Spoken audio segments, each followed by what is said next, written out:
Hi, and welcome to the Letter S podcast. My name is Joe Gross, and I'm joined by Anina Jasper Brody, who, like myself, experienced the loss of a parent at a young age. In this series, Anina and I will be sitting down with individuals from all ages and backgrounds, each having experienced the loss of a parent. Join us as we delve into their unique journeys, exploring how they've navigated challenges and found motivation to lead positive, meaningful lives. Together, we'll uncover inspiring stories and valuable insights that can enrich our own paths. I invite you to join us on our journey to spread awareness and hope to those seeking a community and happiness in their lives.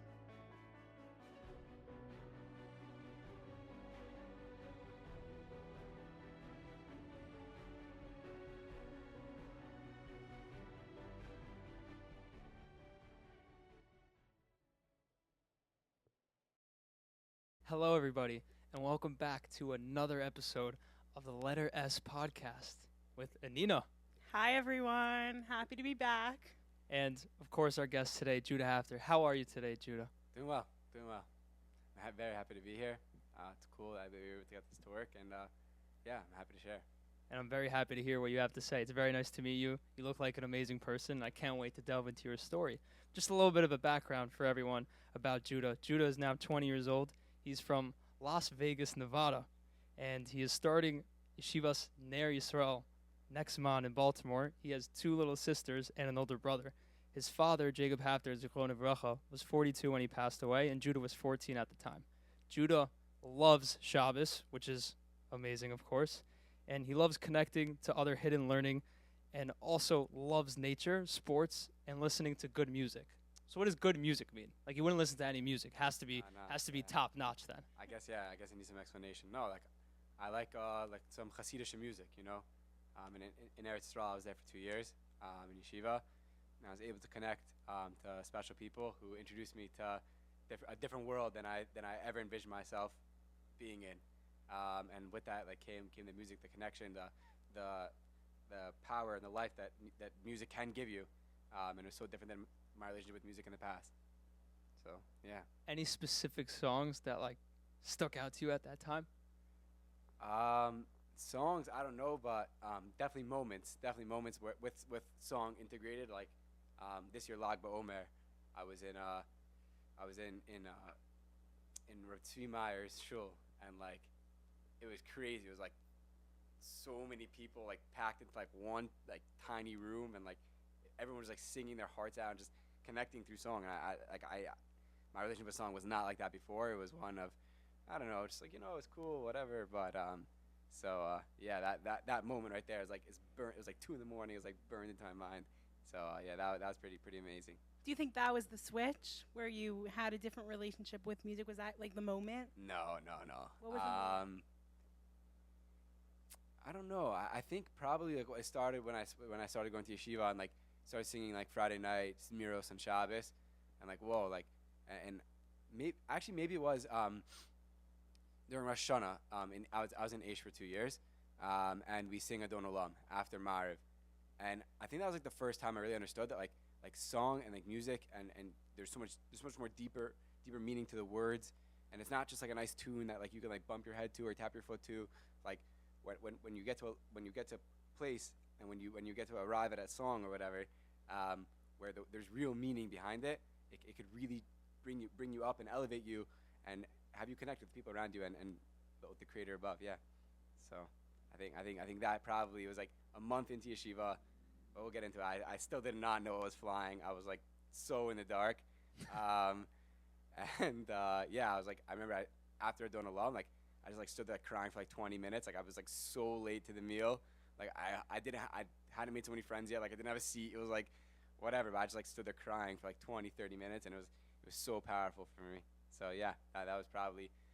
Usually I don't define oh, that was a switch for something in my life, but I feel that moment right there for sure could have been that switch where I started to understand that music is a very deep form of expression. So yeah. Very cool. Yeah, that's amazing. And throwing a little Rav Tzvi Meyer there. I'm already picturing the shul, everyone it was in another world. Yeah, it was ridiculous. Yeah. So that's more. This year I started going to certain tzaddikim and people who through Miros and Nigun, and we're able to elevate other people, and like to see somebody so connected to Hashem in a moment like that, a deep connection through song. It's it's very, very powerful. Very Yeah, I'm powerful. just thinking about it off the top of my head. Just going from, a place like Las Vegas, Nevada, going straight to Mea Sharm. Like, I can't even put it together. How is that transition from, living in Vegas? Like, were you like near the strip? Like, you near the Okay, strip? fine. So I was actually born in New Jersey, right outside Atlantic City, which is like funny. Most people find that like very hilarious, but there's actually zero connection. No, there So, definitely is. Well, no, I'm saying Between Atlantic City and no, with my family. Like the oh. reason why I lived there. No, I'm saying there's a big connection between Atlantic City and Las Vegas, obviously, but not the reason why I lived there and why I lived there. But I lived like 20 minutes, like in a like a totally normal community house. Like nobody would be like, "Oh, this is Vegas." Like no, it like looks so normal for I guess the West Coast. Yeah, so that I was like, everyone has like a lawn and a driveway, and there's like space and a parking lot outside every store, and it's just like, I mean, obviously it's also very hot, but and then switching to Eretz Yisrael, it was like bustling and moving, and I've never been like a city like that before, and then yeah, you find the cracks and crevices of Mea Sharm with very special people inside. So yeah. That's great. I wanted to also say thank you for coming to the podcast because I didn't get a chance to say it after Joe. So thank you, For sure, Judah. my We pleasure. really Thank you for having appreciate me. it. So, segueing into what we're going to speak about today, this podcast is called The Letter S for the extra S in the end of the word parent. So, you lost your father when you were 14. So, growing up, how was life with after your father passed away? What was it like if you were in school, for example, and someone would say parents instead of parent? Did this hit a certain place in your mind? Can you walk us a little bit through that? How you interacted with others, also? Sure. I think my relationship with it was like at first I wouldn't correct people, like okay, like whatever, parents, like yeah, whatever, no big deal.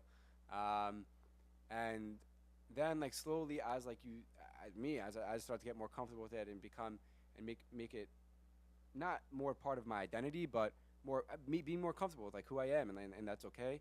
I would slowly start to correct people, but most of the people who I spoke to, my friends, like knew, or like some, I mean, maybe you guys have had the moment also, like your friend says like, oh, like parents or whatever, and then like awkwardly correct themselves, and you're just like, yeah, like whatever, no big deal. Yeah. I mean, really, it is no big deal. Like we're all human, we understand people forget, and like okay, so like whatever. And then now it's kind of more like people say like, oh, parents, are your parents okay with this? I was like, no, I just say like, oh, it's just my mom. Not getting into any details, whatever. But yeah, I think that at first it was like, no, like I don't want to say anything. I don't want to embarrass a person, or I don't make a big deal. But then you understand, like people are understand for the most part, people are understanding, and they're open and they care. And when you say something like that, people are like, oh, okay, wow, like okay, fine. So I think yeah. Have you had an awkward interaction where you got a reaction where you didn't expect when you were like, oh, actually, it's just me and my mom? I mean, sometimes people will ask like later on, like, oh, like what happened, like whatever. And I'm like now I'm very open about it. I remember in the beginning when my father first passed away, I was like, if somebody would ask, I just like, like kind of freaked out and like, no, like, no, I don't.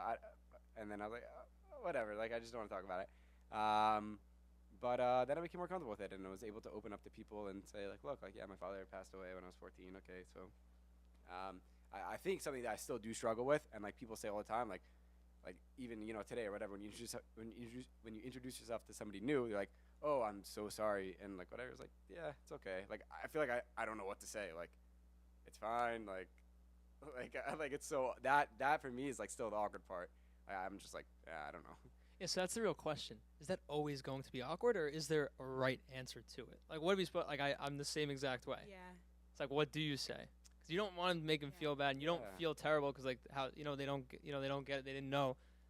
So what's like the real answer to that? I don't know. I'm not that wise. I wish I was, and I wish. I mean, I hope that later in life that we could all like get to a place where like we understand like what's the right thing to say. But I do think just say like, yeah, it's okay. Like I think for most people that shows like you're in a pretty healthy spot, and like okay, like I don't need to get into it. But that you want to be respectful still, obviously, and you don't want to embarrass somebody. So yeah. it's an interesting thing that's never come up on this podcast of like, oh, when someone's like, oh, I'm so sorry, and you're like, oh, it's okay. Like, is it okay? No, but whatever. Yeah, what are you supposed to say? Like, Okay. I'm in the car with you and we're like driving and like you're my friend's parents. Like I'm not gonna Right. like. Obviously, you're not gonna be like, oh, actually, it's Yeah. not okay. Like, Yeah. Right. you're not gonna. Yeah. I think it's very interesting. And also, I just want to add your thing that you said in the beginning about how your friends will awkwardly like say parents and they'll be like, oh, I'm so sorry. I actually had like a kind of like similar interaction when I was in Poland with Harova. I was in the children's forest, and a big focus. I don't know if either of you guys went. You didn't go to Poland because of Corona. Did you go to Poland with Aish? Yeah. So I don't know if it was the same thing for you, but it's a big focus in the children's forest, like parents, and it was like very, very emotional. And at the end, they were talking about like how everyone doesn't have to. It was like very good. It was very good. But then at the end, someone was like, we were sending a video. We couldn't use our phones, so we were sending a video. Like the rabbis were sending a video, and they were like, hey, like everyone say good job as mom and dad.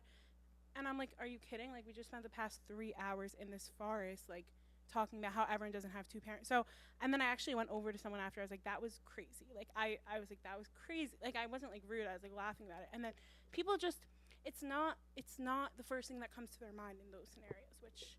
Yeah. I also had a very, very impactful moment there. In the children's forest with the blue gate. Yeah. Yeah. Yeah. So first, before I get to that, something you said that I think is so important. Like you said, like, oh yeah, like people don't think about it, and like I know, especially from like I have friends in Aish, like there was like 2 or 3 of us who like were missing a parent, and like and people just don't think about it. Okay, so they're 18 years old, like obviously, like whatever, and people don't think about it, but you could find people. I think in those moments, like for me at least, I was able to find people also who were like, oh wait, like you also, and like it kind of like immediately, like you don't have to say anything, but it forms a special bond. But in the children's forest, yeah, I had a special moment also. I remember our tour guide like told us to, it was like starting to like pour rain, so we like sit down. Well, it was very cute what we did. He gave us, I don't know, whatever word you want to use, but he gave us like clay on the bus and was like, you guys had like little Play-Doh or whatever, like had a competition, like who can make the best like toy. And it's like way before the thing, so like we didn't know like what it was for, so we like made these toys and like whatever. I like Despicable Me, so like the Minions, I made like a little Minion. It was cool. Valid. Maybe I have a picture of it, and I have a picture of it. And so I made it, and then whatever, and then we at the end, like he told us what the whole thing was at the children's pet, and like we had to like give our toy to a kid, and like that was like very like I was like whoa. And then he said like like write a letter to your parents. And I actually like wrote one of the first times I like really it opened up, and like I wrote a letter to my father actually there, and I left it there. Like I didn't take it. I like left it there.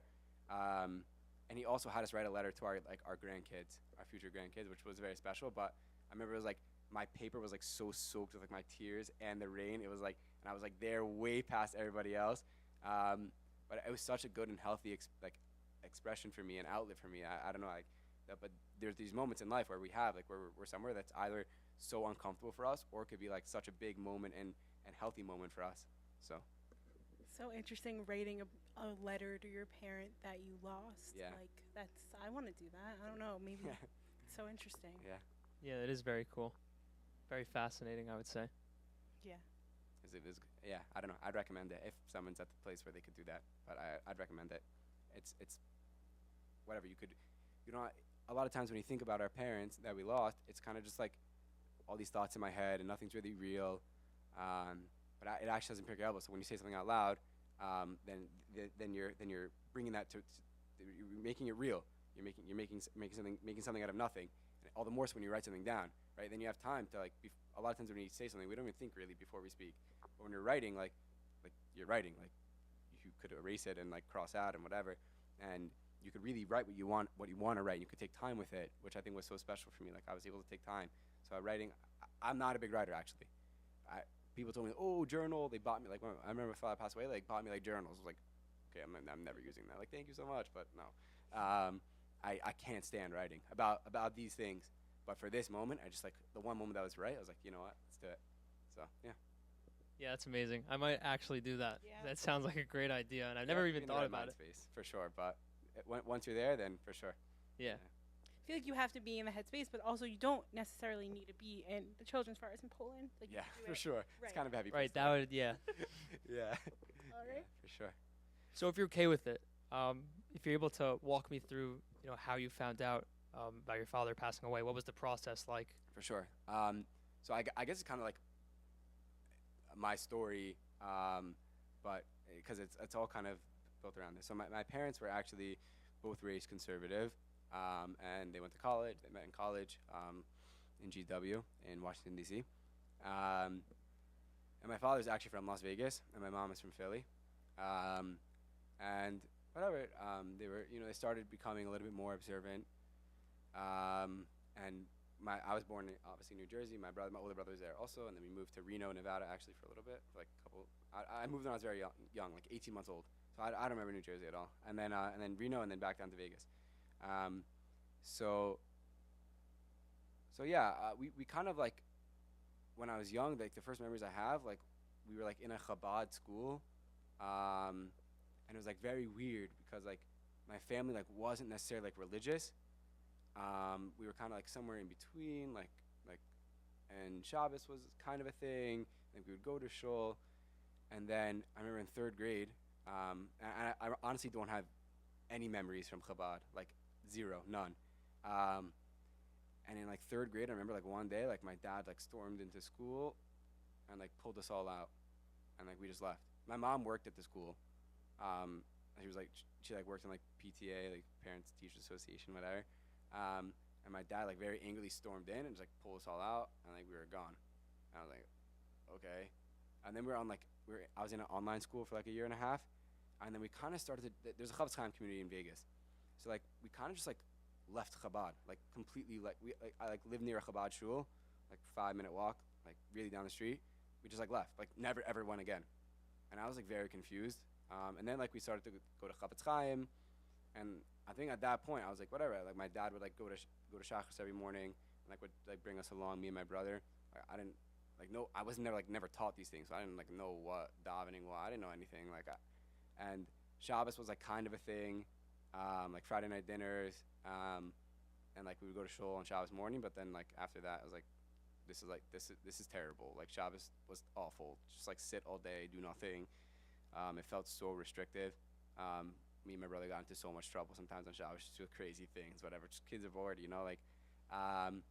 So then we were in this Chavetz Chaim, but I was still in this online school, and then we went to like a non-denominational private school, like no religion, and then all of a sudden like I became like the Jewish boy, like I became Jew boy, I was like I don't know anything, like I know zero, and then we stopped going to Chavetz Chaim, and it was like so weird, and when I was younger, I went to a Kiruv camp, Camp Megillah West. It's amazing, such an amazing place. These camps like that exist out there are incredible. HaKadosh Baruch Hu, like you could see through campus, HaKadosh Baruch Hu runs the world, has a plan for every single person. But I remember one year I came back early because my dad was having a knee surgery. Okay, fine, no big deal, knee surgery, okay, whatever. And through the knee surgery, they actually prescribed him medical marijuana. I was like, okay, like, I don't know what this is. Like, I was like 11, or 10, I don't know. Fine. And I realized like slowly, like weed became more of a thing in my house, and I was like, what's going on? Like I didn't know what it was, and like I don't know, just became more of a thing in my house, and then became like really bad. Like, my dad was an attorney, and he like lost his job in like November. He passed away in April, and in November, before he like lost his job, he like said something somewhere, and it got whatever. He got his license stripped from him, and like things started becoming like really downhill. Like he started listening, and this is where the music comes in. Like he started listening to like a lot of this like jam band kind of music, like very like associated with marijuana kind of music, and like brought us along with it. Like I remember I was 12, and like I went to like a Grateful Dead concert in Saratoga Springs, New York, and like I like reeked like weed afterwards, and I was like, what in the world's going on? Like I knew it was like this is like not normal, and like my mom was like pretty unhappy, and she like wasn't on board, and then yeah, and so weed became more of a thing in my house, and it was just like I remember like the last like 2 to 3 years, memories that I have with my father are just like none of them are positive. It's like he like wasn't focused, and he wasn't there for me. And especially when you need a child's a teenager, like you need your parents, like and it was really hard for me. Um, and so a week before he passed away, he actually like left the house. I didn't know where he was. I knew he was like out. But, like it was weird. Like I was like it was like kind of like homeless. Like I wasn't really living at home. Like the week is very fuzzy for me. The honest truth. But I remember I went to my friend's tennis game at a different school, and my whole family was there actually. My brother, my two little sisters, and my mom were there, and my mom like sat us down. I'm just kind of like, your father, he committed suicide, and like I was like, okay. And that day I had a soccer game. I was like, all right, like I have a soccer game, bye. And I just went and played soccer. I didn't know how to handle it. Looking back, I think like I know it was right for me to do that, but it definitely did cause a lot moving forward. And it was really hard for me, especially a lot of times when someone's parent passes away in a more I guess in a more natural manner, it's hard because like there's so much feelings of loss, but with this there's like so much feelings of anger and upset, and like I remember I was angry at my dad like for that whole week.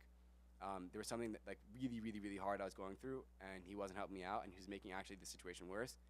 And I remember like I was on the phone with him, and like I didn't say like I love you. I just hung up on him, and that was the last time I spoke to him. And it was pretty hard. Like like I was angry with him, and like I didn't get to speak to him. So yeah, that's how I found out, and it was hard. It was really hard. And my family did did some shiva. And like all these people came, and like I had no idea I don't remember that either. Like all these people came, I had no idea who they were. I didn't care. I didn't want to do it. I was like, just get me out of here. Like I don't want to do anything with this. And yeah. Very, very powerful stuff. Thank you so much for sharing that with us and the listeners. Sure. Thank you for being so vulnerable and really sharing. And I'm sorry, and thank you for sharing your story. Yeah. So how would you say that story or that way through your life, through your father, really shaped you as a person you are today? What traits did you take from your father you think you have today, and what, looking back at it, was good about your reaction? What led you to that, and what also maybe what was bad? Right. So one thing for sure, my father was a very, very hard worker. Like he worked very, very hard, and he also loved to cook, and I also love to cook. And the hard work. Like what? Oh, on the spot, whatever. I like making what I honestly, I don't care what I cook as long as I'm cooking for other people. Like I love cooking for my friends. Like my friends know when I come back for Shabbos, like huge Friday night at my house, like whatever. Everyone's welcome. Like it's like so. I love cooking, and I definitely got from him. And yeah, he worked very hard and instilled that in me for sure. Something after he passed away, like we started finding out all these things that made the situation like so much harder. He had like narcissistic personality disorder, which made so much sense why we like moved from community to community with no answers. There's so many like all of a sudden like all of our friends, nobody, like nothing, like and just move, pick up, and like move and move and move and around, and it was just so hard. And whatever, as things came out and we realized more things, there was things. He was with another woman actually at the time, and like for a child to hear that, it's so painful. Like for me, I was in such like in pulled in two directions. Like part of me was like, he's my father, and the other part of me is like, yeah, but it's like so wrong what he was doing and what he did, and it took a long time for me to be able to reconcile these feelings and emotions. I have a lot to say, but I want to go back to something you said initially about how you were on the phone with your dad and he wasn't helping you and you were angry when he was still alive. Yeah. And how you didn't say I love you, and how that was the last time you guys spoke to each other. Mm-hmm. And I think it's very interesting because I've never met anyone like that, but I hear stories about that, or like it's in a movie, and like I don't know, I think that the words I love you, like obviously you shouldn't say them if you don't mean it, right? I make a point that like every night before this is a little ridiculous, but like every night before I go to sleep, I'm like to my mom like I love you, I'm like to my brother like I love you, and even whatever, my father's last words to his brother were I love you. We think he could have made that up, but we think, And like I think that like I don't know, I'm kind of wondering like do you think about that ever? Obviously you shouldn't say it if you're like not feeling it. Right. But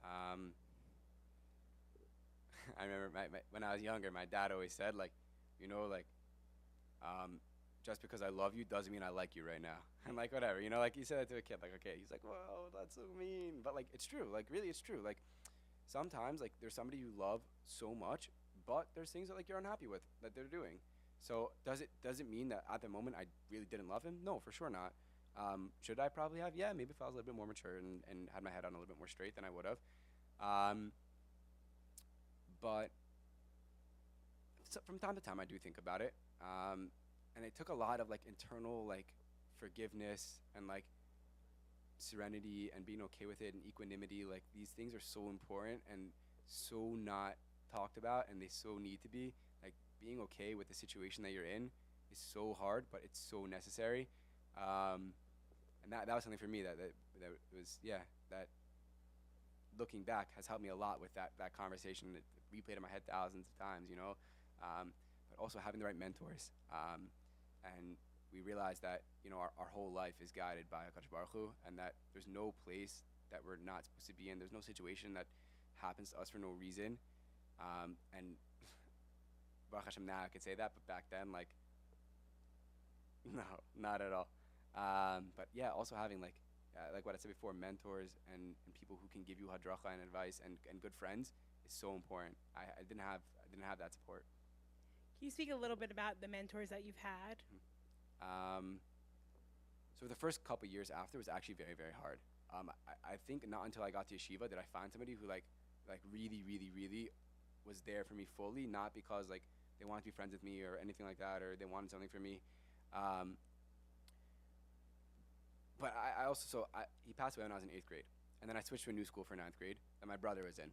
And it was so hard for me. Like I felt like everybody had the target on my back, like everyone, and it was like right before I graduated 8th grade, like everybody knew me as the kid who's like dad committed suicide. And like there's one thing to be like the kid whose like parent passed away, but there's like one thing to be like that kid has like a crazy messed up family, his dad committed suicide, like that's like, you know, like that's hard. And then I realized, you know, okay, fine. So it took some time, but you realize that okay, not everyone looks at you like that. Most people actually don't look at you like that. Like, and once you get to know somebody, they really don't look at you like that because you're like a normal person. But yeah, when I got to yeshiva, I was able to connect with Rebbeim who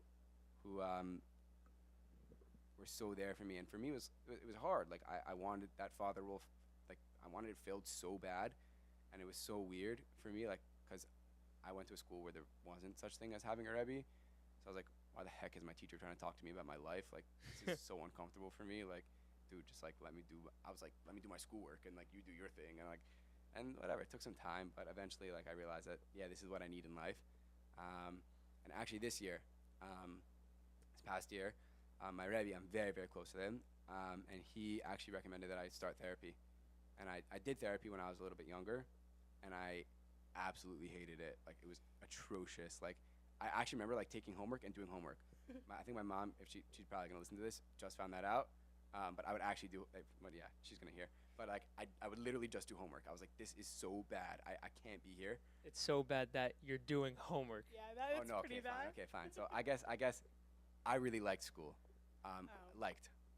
I still like school, whatever. But I was very, very into school. My parents like did not ever tell me like I have to get straight A's or anything like that. But like I like worked so hard in school, and it was really like my life.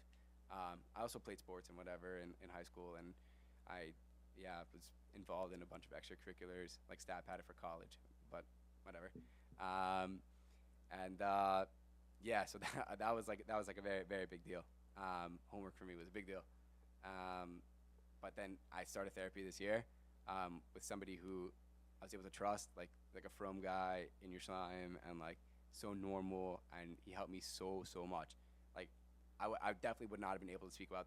I shared my story a bunch of times before, but not like with the same introspection and reflection and honestly appreciation for my story and where I was and what happened to me. A lot of times before I was like filled with like such anger and sometimes like a little bit of like guilt for like I don't know why, but you know you feel guilty like this is me, and like I'm a little like I don't know, but for me I definitely especially after I felt like a little like dirty, like saying like this is so hard for me, like this is not me. It feels like ugh, like it's stuck to me, and like it's like rolling in the mud, dirty. Like Right. it's gross. But you know, like he helped me so much, like not be able to be able to look at it with different eyes, and yeah. How was your Shiva experience, considering how you left things off with your father? How was that for you? And can you share a little bit about how you felt? Yeah, so it was hard because um, he kind of cut my family off from a lot of the family friends that we had, and the people that were in his life. By the end, like nobody was talking to him, so like he was very very lonely, um, and you know it was weird. Like people were coming and saying like, "Oh, your father was such a good this and that, whatever," and I was like, "I haven't spoken to you in like 5 years. I don't know who you are." Like, and like and people and like I remember somebody like flew in from Israel. I was like, dude, like you're like not like in my life. Like this is like so weird. I just like don't Right. want to be here. And I think for many people that right, the Shiva experience is supposed to be something that's comforting and consoling to the Avel, but for me it just made me so angry with this like label of Judaism. I was like, this is awful. Like, what am I doing here? Like, all these people are so fake. They don't know me. They're just like coming here and like saying like I was like, nah. And I think really at that point was like when I decided like, especially like, so especially after my father passed away, like, nah, like no more Judaism. Like I'm done with this. So actually, I wasn't from at all. Like we did kind of keep Shabbos, but like not really. Like Friday night was a thing. I had like zero connection to Judaism, and I was like, nah, it's done. Like no Shabbos, no kosher, nothing. Everything went out the window. Everything went out the window. Um, and like whatever, I just wanted to be cool and hang out with my new friends in my new school, and like just be normal and like not have the like. For me, it was like the burden of like Judaism, and like I was like, nah, I can't do this. But I was involved in NCSY, which was really really good for me, and I attribute so much of my ability to connect with Hashem and to be religious to NCSY. Um, it's a very special organization. But for me, like in ninth grade, whatever, eighth grade, it was like, yeah, okay, I just want to hang out with my friends and like maybe get a coffee or like a whatever blended drink, whatever, with like whipped cream on top. You could like throw out your friends and then whatever. Whatever. So yeah, like that was like my NCSY, and then slowly but surely they started giving me like more leadership positions, and like that definitely made me. I mean, the people at the top like knew me well, but like made me wonder like what's this whole Judaism thing about, anyways, and like helped me on my exploration to kind of start exploring Judaism a little bit more. Is that how you got to Aish? So actually, the camp that I went to when I was little, there was a counselor at my camp who like I kind of stayed in touch with, not really, and so between 11th and 12th grade, I went on TJJ, like NCSY's program for public schoolers. Did you do the Poland one also, or no? No, just the regular one. And I was like, okay, like this is cool, and like immediately I kind of found like a leadership role on TJJ, but like still like I had so many questions, like I wasn't keeping Shabbos, like I wasn't keeping kosher, like whatever, and they gave us 3 hours of free time in the old city, so like a tip to the pros, like don't give public schoolers 3 hours of free time in the old city. Like there's nothing to do for public schoolers, except for the fact I think the only reason why that happened, maybe not, I don't know. I think my conjecture is that this counselor of mine is a Rebbe at Ish now, and he knew I was in the old city, and like he surprised me. And like we spoke for like 3 hours over like ice cream about like what I'm doing in life. Like I was like so dead set and like getting into like a really good college and like going to college, and like my life was about like like being the top of my class and being the head of the basketball team, whatever it was I was doing. Yeah. And he was like, what's the goal? Like, what? And I kind of started questioning, like, yeah, like, if I'm in all these like leadership positions for NCSY, I don't even know like what I'm doing. I don't keep shot. Like, I'm not like a good leader for like these people. Like, so like, yeah, cool. Like, I can talk with people and connect with them and whatever, make funny jokes or whatever. But it doesn't mean like I was able to lead them like on a Yiddishkeit level. So I was kind of like, yeah, he was like kind of like, maybe you should think about going to yeshiva. And from then I was like, okay, yeah, I want to go to yeshiva. And it was crazy. It was like Aish or nothing. Like if I didn't get into Aish, like I wasn't going to yeshiva. And like whatever. So he helped me from the back end get into Aish. But without that, like, and Aish took a huge chance on me. Like I couldn't read Hebrew. I never saw Gemara in my life before. I was like zero. Like I knew zero halacha, like nothing. And I was like this kind of like I was like the public schooler, like who like had like no shaykhs to kids who were from modern Orthodox schools and like whatever, and so they took a huge chance on me, and yeah, Baruch Hashem. So yeah, That's an amazing story. Just hearing about your journey from literally nothing to something. yeah. And again, you look great. And how would you say your relationship with God fluctuated over time? Going through yeshiva, having those questions, you Sure. probably wanted answers to about your father and what happened and why it happened. But kind of take me through that if you have an answer for that. Yeah, sure. If you So felt angry at Hashem, or if you felt some sort of even more towards Judaism. yeah. So for me, after my father passed away, like the whole Kaddish thing was like, I'm not doing that. Like, it's cute, but like it's not real. So like, why would I do that? And like, I barely said Kaddish. I remember one time I went after soccer practice to say Kaddish, and I was like, this is awful. I'm not ever doing this again. I really did not like doing it. And I was like, no one's like even listening anyways. Like I remember I would like walking like the shul in Vegas, like these guys, like it's the biggest joke. Like, what are they doing? Like, you worship the minion times. Like, I don't even know. Like, what are you doing? Like, and for me, it was like either it was like there was no God, or there was like a God who was like terrible and just created us just to like mess with us because it's like a funny prank. Like, and I really really believe that. Like, really subscribe to that. I remember I would tell people like, oh yeah, like I don't believe in God. Like, or I tell people like, oh, like I'm just spiritual, but like the whole religion thing isn't for me. Like, come on. Like, I remember I said it all the time. I was like, I think back to like what even is that?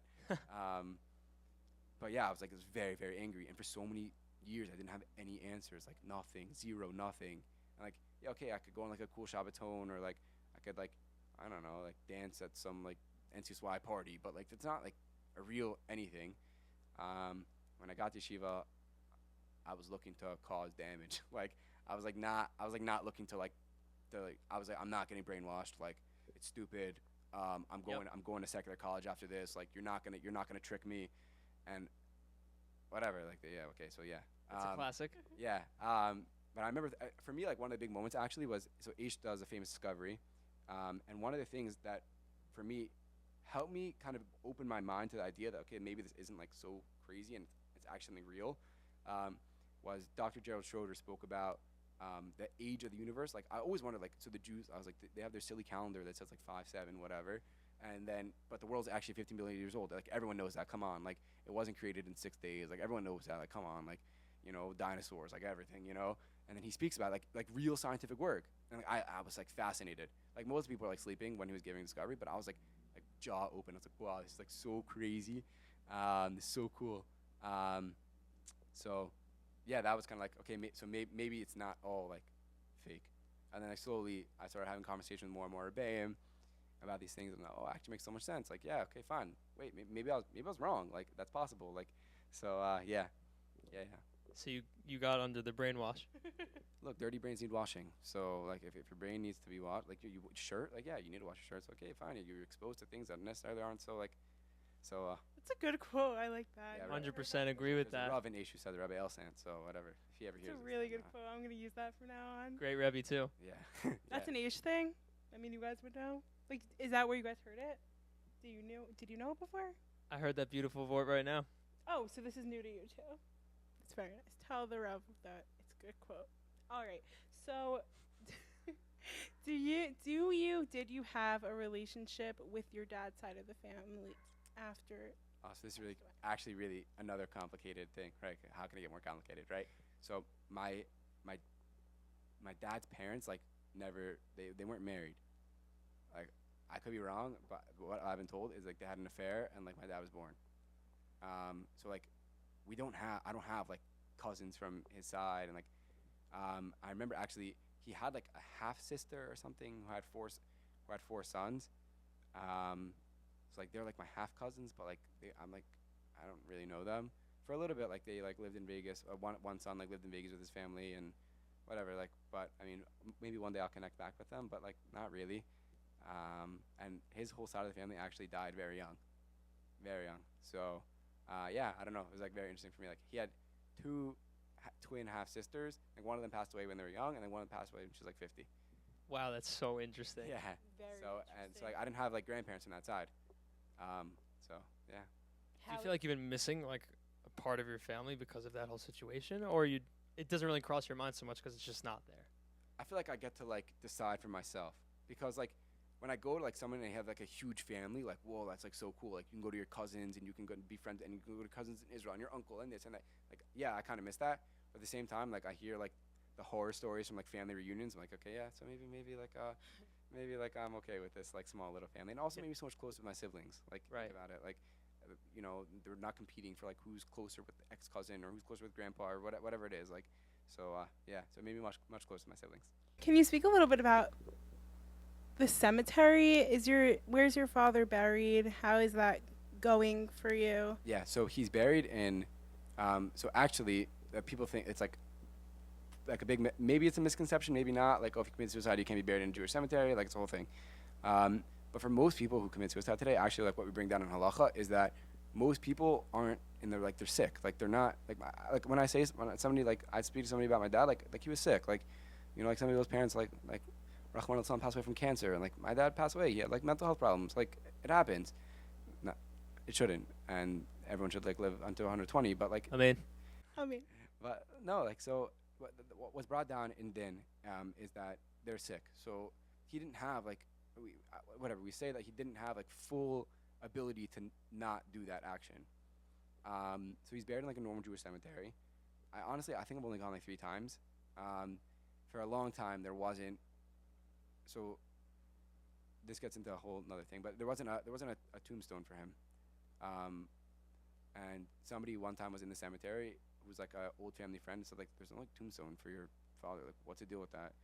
Like, whatever, it's a whole thing, like this, that, whatever. So like, no, like whatever, we'll pay for it. Like, so some random person who like doesn't expect anything from us, whatever. Like, you paid for like my father's like footstone, which was like very special for me. I remember like at the unveiling, like it was like 2 years later, me and my brother went, and I was kind of starting to get a little bit into more like to understanding that like comfort level with my father and all these things. So it was very special. But I don't go so often. Also, it's like now that I'm in yeshiva, like I'm not in Vegas so often. So right. I don't feel like a deep. I know some people do feel like a very deep connection. Like I don't. Like I don't feel like a need to go every time I'm home or anything like that. So yeah. So you mentioned that you've been 3 times. Do you remember what it was like? I'm assuming that 2 of the times were the funeral and the unveiling. So what was that like the 3rd time or all the time? I think I thought that I would feel more solace, like more like comfort with it, and I didn't. Okay, it was nice. I was able to connect. But yeah, I also know like for my mom, like the whole thing is like very very hard. Like she's a boss, she's a hero. Like she's like actually like the strongest woman you've ever met. And like everyone says that like, oh, my mom, like no, my mother actually is. Like my older brother has a birth defect that she like cared for him like every day for 5 years. The whole thing with my father, she had cancer twice. Baruch Hashem, she's healthy now, and she's actually a boss, and she like handled this whole thing like she whatever. Like it's hard. It was obviously very hard for her, and there was moments where it was not so great, but she's amazing, and I love her so much. And like, and for her it was like hard. So like, you know, like and my mom was like the one driving me, so I was like, you know what, like okay, fine, like give her a break. But she's amazing. So yeah.